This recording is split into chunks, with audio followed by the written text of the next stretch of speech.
आलेलो आहोत पन्हाळागडाच्या इथे आणि येथून सगळ्या जे शत्रू यायचे त्या दिशेने त्याच्यावर नजर ठेवण्यासाठी हे 3 दरवाजे आपण आता आतमध्ये प्रवेश करतो।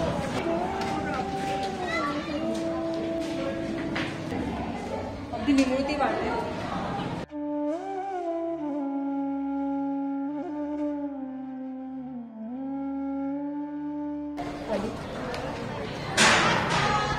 इथे एक विहीर आहे खाली, त्याला अंदरबाव असं म्हणतात।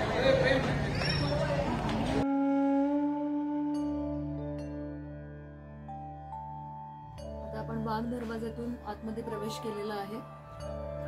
हे आहे पन्हाळ्यातील तबक उद्यान। या तबक उद्यानात आपल्याला पन्हाळा गडाची छोटीशी प्रतिकृती पाहायला मिळते।